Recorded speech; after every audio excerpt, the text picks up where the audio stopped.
Programme सुना मानो सिंधजा मेजबान है मोहम्मद कासिम मर्जा मेहमान है मशहूर सुगर साईं गुलाम कादिर लगारी अचो ॾिसूं प्रोग्राम सुना मानो सिंधजा कड़े ऐं कड़े पर में पेर पुनू जा मुझो अॼु हिते बीहे वारा वेठा आहिनि पर इन्हनि खां पुछो इहो पेर कढणु छा आहे न ॾसे सघंदा पर अॻे चोरी थी वेंदी चोर जे पेर खे लीको ॾिबो इहो पेर कढणु मिठाई साहिबु चए थो हू विहारिया ससुई उन लीका बि ॾींदी वञे ऐं कढंदी बि वञे मतिलबु उहो न फिक्र कंदी वञे हितां मुंहिंजे पुनू वीहारे कीअं वठी विया कड़े ऐं कड़े पर में पेर पुनू जा सुख बधाई संदरो जान बलाए जड़े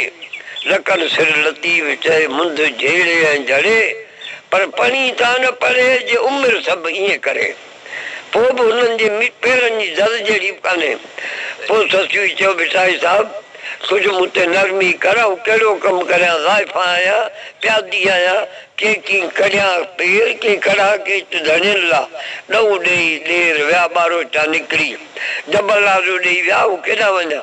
वरी बिठाई नरमी नथो करे चए कड़ बि पेर संदान कड़ पुण खीच धणियल आहे इन पर उतां न पमजे मुंद पहाड़ में उते साई खणंदा त वञी मथां पमजे इहो कढणु ऐं कढणु टे दफ़ा इन खे आउं सुगुड़ पाई चवां थो ऐं दोस्तनि जी महिरबानी जिन मूंखे घुरायो ऐं मान ॾिनो इते दरियाऊं हेठि लथुसि त जेके सुगड़ भलोड़ वेठा अब्दुल वाहिद जहिड़ा मुराद ब्रह्मानी वेठो अशरफ जलमानी वेठो चयो असां तोखे पग ॿधाई तो मुर्गो सभिनी जो बेड़ो ॿोड़े छॾियो मुंहिंजो न अजाई ख़ुशामद कान खपे जेका शइ हुजे सा इहे उहे सुगड़ हुआ जेके इहे पंहिंजे लाइ वखर छॾे विया सो ईअं जेकॾहिं दावत मिलंदी आहे पोइ ॻंढ टोप जे हिसाब सां चइजी वेंदो आहे के माण्हू जी ॻाल्हि करणी आहे कंहिंजूं वस्तूं बयानु करणियूं आहिनि हुनजी जेका हक़ीक़त आहे शाइर हुजां न हुजां पर उहा ॻाल्हि मौक़े सिर करे वेंदो आहे ऐं माण्हू चवंदा आहिनि साईं सुठी थी वई हीअ बि हिकिड़ी कुदरती राहत आहे हा भले इहो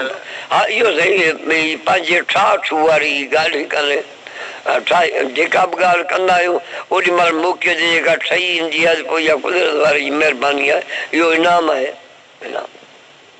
इनाम भला अॼु जे दौर में तव्हां कीअं पिया ॾिसो इन मोहबत खे जेको हींअर ॾिसो था प्रेमी जोड़ा को कीअं सिस्टम इन मोहबत खे कीअं था ॾिसो ऐं तव्हां मोहबत खे कीअं बसि साईं अॻे सचायूं हूंदियूं हुयूं ॿई धुरियूं वफ़ा कनि इहो कंहिं भाग वारे खे नसीबु थींदो इहो छो त उन में पोइ माण्हू हिक ॿिए में कड़िजी वेंदो आहे तालिब ऐं मतलूब हिकु थी वेंदा आहिनि उहो मतिलबु त हिक ॿिए में गुम थी वेंदा आहिनि असुर मोहबत जो मज़ो तॾहिं आहे पर हाणे उन वक़्त में अञा बि कुझु हो हाणे वारो ईअं बि कोन्हे जेसीं रहे उभरे पियो तेसीं इहा शइ ख़तमु कान थींदी पर घटि ज़रूरु थींदी पई वञे अॻे जे मुक़ाबले में घटि थींदी वञे अॻु में कंहिंसां मोहबत कबी हुई त माण्हू हुनजो हक़ु हो भले करे छो त माण्हू ई सोननि जो सिंगार आहे जीअं हू माना था कनि तीअं सोना था लॻनि उहे कंदा हुआ भई इहा नियत न हुई त हणंदोसां त कंहिं खॾ में किराईंदोसां हाणे त नियतनि ईअं सोचे कयो वियो आहे या कयो पियो वञे ऐं प्रेमी जेके ॻाल्हियूं आहिनि इन जा सबब जाम ॿिया आहिनि उन में प्रेमी जोड़ा जेके पाण में ईअं कनि था उन में कुझु माइटनि जो वॾो आहे जो औलाद जी मर्ज़ी ते कोन हलंदा आहिनि लाॻड़ जूं कंदा आहिनि तंहिं करे हू ईअं सोचण में मजबूर थींदा आहिनि पर इहो 100 मां को सैकड़ो बहाल थींदो हुजे साहब न त उहे ज़िंदगियूं उजड़ी वेंदियूं आहिनि उहे औरतूं वीचारियूं जेके इन चकर में उहे रुली वेंदियूं आहिनि बाक़ी अॻे ऐं हाणे वारी मोहबत इहो जीअं वक़्तु मटियो आहे हाणे हींअर तव्हां ॿुधंदो त वॾड़ा अॻे वारा होटल वेही चवंदा आहिनि अॻे भाॼियुनि में ॾाढो मज़ो हो खीर में अॻे वारी चट कान्हे खंडु अॻे जहिड़ी मिठी कान्हे इहे सभु ॻाल्हियूं इहे खीर उहो खीर आहे भाॼी भाॼी आहे ऐं खंडु आहे खंडु आहे पर चांहि जो दवाउनि जो दौरु आहे त भाॼी मां बि टस निकिरी वई खीर में मिलावट जो वक़्तु अची वियो अॻे इहो आहे बि हूंदो मिलावट त ईअं जी सभु शइ में इहा मिलावट थी आहे, ईअं मोहबत में बि मिलावट थी आहे, अटकलबाज़ी थी आहे। छो त हिकिड़े सां हुनजो प्यारु आहे, जंहिंसां प्यारु करे थो उनजा जेको ग्रुप आहे साथी उहे चवंदा दॿी मस्तु फाथो आहे, त पोइ इतां सां ग़लति नतीजा निकिरनि। अॻे इहो दॿीस वारी ॿोली हुई कान, वॾो अदब थींदो। अञा ताईं भाई आऊं त अञा बि शिकायत कोन कंदुसि त मूंसां हीअं थिए थो। हा, जेकॾहिं रुखाई आहे उहा उन्हनि जे शान में शुमार आहे। इहो माण्हू इहा बेरुखी इहो उन्हनि जो श्रंगार आहे। जेकॾहिं उहे सस्ता थियनि न त पोइ ओतिरो मुल्ह न थींदो। तव्हां ॾिठो हूंदो का बि शइ जॾहिं घणी थींदी आहे त हुनजी इज़त किरी वेंदी आहे, जॾहिं शइ अनलब आहे त हुनजो मुल्ह आहे। अहिड़े ई नमूने सां सोणा सम्झनि पिया जे आशिक़ोट ज़रे ज़रे पिया वेंदासीं पोइ असांजी उहा शइ इज़त कान थींदी या उहा मोहबत कान रहंदी या हींअर हुनखे छिक आहे। तंहिं करे हू पंहिंजो मुल्ह पिया वधाइनि, आशिक़ वीचारे जो ॿेड़ो ॿियो ॿुॾे केॾा वञे। छो इन नमूने सां अलहमदुलिल्लाह तव्हां जेका ॻाल्हि कई पर हक़ पंहिंजे हिसाब सां सही, बिल्कुलु सही। ऐं हाणे अॼु जे भला तव्हां इहे जेके नौजवाननि खे को पैगाम ॾियणी आहे चाहे मोहबत जे हवाले सां, त इन्हनि खे कीअं मोहबत करणु घुरिजे? साईं आऊं उन्हनि खे इहो पैगाम ॾींदुसि त वॾा या नंढा हिकु जहिड़ा उन्हनि जो हक़ आहे। छो त हम सन मिठियूं ॻाल्हि कंदो हो अची कचहरी में त माड़वी खे उमर बादशाह कोर्ट में आंदो, ॾाढा हीला कई रादी करियां शादी लाइ पर रादी न थी। ऐं उनजो सबबु हुन ॿुधायो तूं मुंहिंजो भाउ आहीं,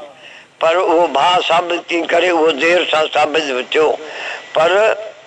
पोइ मिठू चवंदो हो त जॾहिं सभु ज़ोर हलाए बीठो पर माड़वी न पई वञे मञे, पोइ माड़वी जूं हम सन गॾु करे हिकु जहिड़ियूं उन्हनि खे चई तव्हां हिन खे विंदरायो ऐं हिन खे रादी करियो ऐं त मूंसां शादी लाइ रादी थिए। त इन मां मुराद आहे त हम सन माना हिकु जहिड़े जी प्रीत। हाणे असीं कावड़जूंदासीं हुन छोकिरे सां छो वेठो आहे, हुते छो वेठो आहे, हाणे उहे हुनजा हम सन आहिनि। उन्हनि में वरी तबियतूं आहिनि। जेको बद किरदार आहे भले हम सन हुजे पर आऊं उन्हनि खे चवंदुसि त बाबा हम सन सां प्रीत भले करियो, उन सां गॾु घुमो, हिक ॿिए जूं ॿुधो, पर किरदार खे ज़रूरु ॾिसो। जी मिठाई साहिबु चई वियो आहे होश करे ॾिस अंजड़ा यार ॿधिजनि ॿेल बगनि था। त आउं चवंदुसि की जेके सोहरनि इख़्तिला करण वारा नौजवाननि जी हंज जे मिसाल आहिनि, इन्हनि खे इन्हनि बगनि सां गॾु वेहणु न खपे। छो त हू हुनजो कमी ढूंढ सां आहे, किन सां आहे, हीअ त मोती चुणे थो। तंहिं करे मोहबत करण जो आहे उन्हनि खे सबक़ु ॾींदुसि बाबा हिक ॿिए खे सुञाणो सम्झो, हिक ॿिए जी इज़त करियो, हिक ॿिए खे भायो। मोहबत पाक आहे, कॾहिं मुन में गुनाह कोन्हे। ऐं साईं इजाज़त मोहबत आहे पाक, चवण वारे खे चए थो नापाक आहीं तूं, जेको शक ॿियो करी मोहबत पाक आहे, इन ते को इल्ज़ाम अची नथो सघे। बाक़ी ही शइ सोचे सम्झी करण जी कान्हे अदा क़ासिम। छो त मोहबत हो जाती है की नहीं जाती, ही मोहबत थी वेंदी आहे। ही हिकिड़ो ॾींहुं करंट लॻे, ख़बर आहे शाम सुबुह बटण खोलियूं पिया बिजली जो, पर ओचितो कंहिं हुन में करंट अची वियो, ओचितो हथु लॻो शाट लॻी। ही ईअं जीअं बिजली जी शाट लॻंदी आहे, ही मोहबत जो झटको लॻंदो आहे। अॻे जी का अदा अहिड़ी वणंदी आहे जो आशिक़ो ॾेई मजबूर थी वेंदो आहे। पोइ हर वक़्तु इहा ओन हूंदी आहे त किथां न किथां उन खां ॾिसां, हालांकि उन खां सोढ़ियूं सूरतूं ॿियूं हूंदियूं जेके रोज़ ॾिसे थो, पर उहा जाइ नथियूं भरीनि। तंहिं करे हींअर पंहिंजो शाइरी में तमामु सुठो मशहूरु थियो उर्दू वारो शाइर, नालो यादि अथव? शाइर मशहूरु थिया हुण असां पढ़ंदऊं न रोज़, अहमद फराद। ऐं उन अहमद फराद बि हिकिड़े हंधि पोइ चयो आहे त जॾहिं घणो मूं पंहिंजे बाबू खे मिनथूं कयूं त मूंसां घारियो, मुंहिंजी तबियत अवा खां सवाइ नथी विंदरजे। पोइ चई हुननि चयो त असांजे अहिड़ा ॿिया जाम पिया हलनि, उते पंहिंजो रूह वञी विंदरा। पोइ चई त होंगे दुनिया में और भी हसी तुम जैसे मगर मुझे तुमसे प्यार है, तुम जैसों से नहीं। सही तो जेसठन मादा का सो कम न तो दिए ते करे उहो ही खपे थो। पो उन लाइ मेहर फ़कीर लुंडो दादू जो उन हिकिड़े हंधि चयो यादि करेंदे यार जी ॻाल्हियूं अॼु बि सिजो भर गया वक़्तु गुज़र गया शाम सुबुह हिका लोरी मन विच मचा छर गया वक़्तु गुज़र गया। ॿिया लोक पुछण पिया पल पल आवे बीमार थी पियो हाणे लोक पुछण अचे पियो। ॿिया लोक पुछण पिया पल पल आवे पर पुछ न दिल भर गया वक़्तु गुज़र गया। आख़िर हिकु ॾींहुं तूं बि सुनसी तेॾा मेहर मर गया वक़्तु गुज़र गया। सुभान अल्लाह माशाअल्लाह। तंहिं करे मुंहिंजो नौजवान खे इहो पैगाम आहे मोहबत करियो मोहबतूं पखेड़ियो इहो ई मोहबत जो वण आबाद करियो। असुर शइ इहा आहे बाक़ी ढिंगरनि मां कंडनि मां कुझु कोन थींदो।